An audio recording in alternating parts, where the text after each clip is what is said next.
Γεια σας. Αυτός είναι ένας ολοκληρωμένος οδηγός για πολυμερικό πυλό για αρχάριους, μέρος δεύτερο. Στο πρώτο μέρος αναλύσαμε τα βασικά υλικά. Αν δεν το έχετε δει, υπάρχει στο προφίλ μου. Στο δεύτερο μέρος θα αναλύσουμε τα βήματα που πρέπει να κάνουμε από την αρχή μέχρι το τέλος. Αυτό συμπεριλαμβάνει προετοιμασία, κόψιμο, ψήσιμο και πώς μπορούμε να προστατεύσουμε το τελικό μας προϊόν με βερνίκι. Για αυτό το βίντεο θα χρησιμοποιήσω μια πολύ απλή τεχνική με ένα μόνο πυλό, αυτό το σκούρο μπλε της DMO και φύλλα χρυσού σε ασημή. Το πρώτο πράγμα που πρέπει να κάνουμε είναι να καθαρίσουμε την επιφάνεια εργασίας και τα εργαλεία μας. Δεν θέλουμε σκόνη και υπολείμματα πυλού.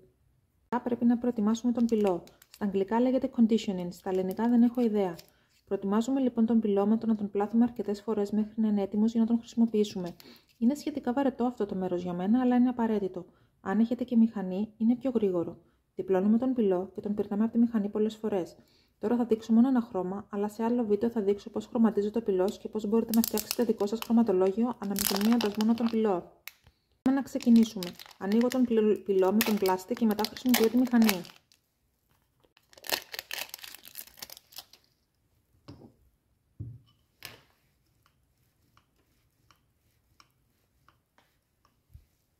Στη μηχανή που έχω υπάρχουν 9 διαφορετικές ρυθμίσεις. Η κάθε ρύθμιση μετακινεί τους κυλίνδρους αυξάνοντας ή μειώνοντας την απόσταση μεταξύ τους, δίνοντας μας σαν αποτέλεσμα ό,τι πάχος πυλού θέλουμε. Στο 0 είναι το πιο χοντρό πάχος και στο 0 μαλακώνω εγώ τον πυλό μου. Όταν έχει περίπου αυτό το πάχος, βάζω τον πυλό στη μηχανή στο 0.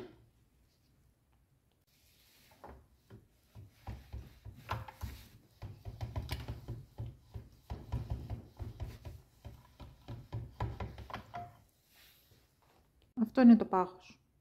Μετά διπλώνω τον πυλό μου και επαναλαμβάνω αυτά τα βήματα ξανά και ξανά, κάπου 20 με 30 φορές, εξαρτάται. Επαναλαμβάνω τα βήματα μέχρι να είναι λίες οι άκρες του πυλού. Αν οι άκρες φαίνονται έτσι, τότε θέλει και άλλη προετοιμασία. Οπότε συνεχίζω, διπλώνω στη μέση και το βάζω στη μηχανή μου ή με τον πλάστη. Αν διπλώνω είναι σημαντικό να διπλώνω με αυτόν τον τρόπο, να το πιέζω στη μέση για να αποφύγουμε τις φυσαλίδες αέρα. Και μετά το βάζω από αυτή την πλευρά στη μηχανή για να τον ανοίξω. Όταν τελειώνω, διαλέγω το πάχος του πυλού που θέλω να έχει το τελικό μου προϊόν. Εγώ προσωπικά θέλω να έχει το πάχος 2 της μηχανής μου. Αυτό πρέπει να το κοιτάξετε μόνοι σας ποιο πάχος θέλετε να έχει.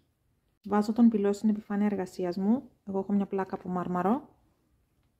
Πιέζω απαλά χρησιμοποιώντας το χέρι μου και μετά τον πλάστη. Πολύ απαλά για να μην αφήσουμε δαχτυλικά αποτυπώματα. Κόβω τις άκρες με τη λεπίδα, αλλά δεν πετάω τίποτα. Σε άλλο βίντεο θα δούμε τι μπορούμε να κάνουμε με τα περισσεύματα από τις κατασκευές μας.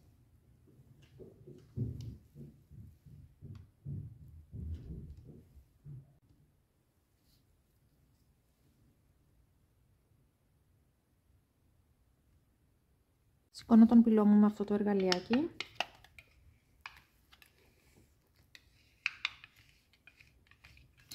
Για να ξεκολλήσει. Το διπλώνω στη μέση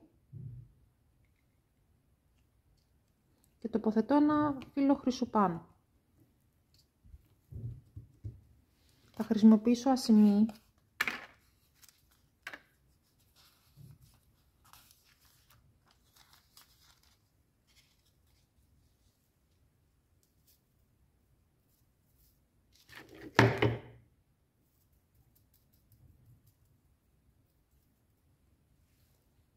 αγοράζετε απομιμήσεις από φύλλα χρυσού, υπάρχει μεγαλύτερο χρωματολόγιο από το κλασικό χρυσό και ασημή. Εγώ έχω πάρει μαύρο, γαλάζιο, κίτρινο, ροζ και κόκκινο. Υπάρχουν πολλά άλλα χρώματα που μπορείτε να χρησιμοποιήσετε.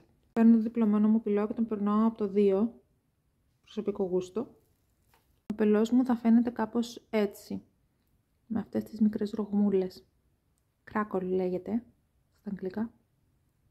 Τοποθετώ με τον ίδιο τρόπο όπως πριν τον πυλό μου, πολύ απαλά, για να κολλήσει πάνω στην πλάκα μου. Αν θέλω μπορώ να ξαναπεράσω τον πυλό όσες φορές θέλω στη μηχανή μου και αυτό θα αλλάξει το εφέ αυτό.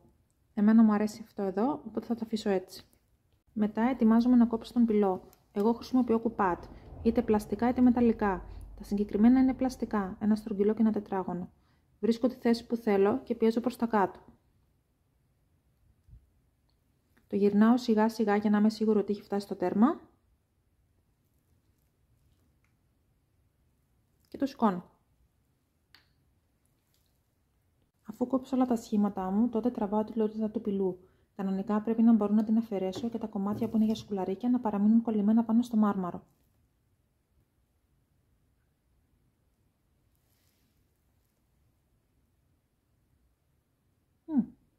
Πρώτη φορά γίνεται αυτό. Αφαιρώ με αυτό το εργαλείο πολύ προσεκτικά και ένα-ένα.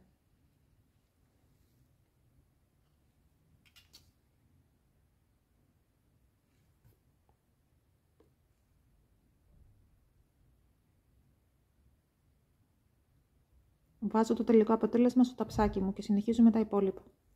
Πάλι τα υπολείμματα δεν τα πετάμε, θα σας δείξω αργότερα τι μπορείτε να τα κάνετε.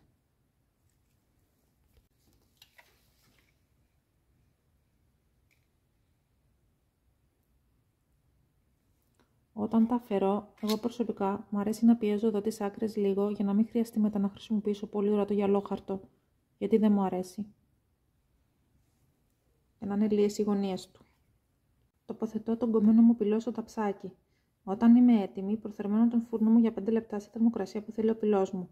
Ο DMO θέλει, να δούμε, 15 με 20 λεπτά στους 110 με 130 βαθμούς Κελσίου. Ο φούρνος μου έχει χρονόμετρο, οπότε βολεύει. Όταν κρυώσει ο πυλός, τότε πρέπει να καθαρίσουμε τις γωνίες με γυαλόχαρτο. Αν προσέξουμε τις πλευρές πριν το ψήσιμο, τότε δεν θα χρειαστεί τόση ώρα με το γυαλόχαρτο. Προσοχή με αυτό το βήμα, απελευθερώνεται σκόνη που δεν πρέπει να εισπνέεται.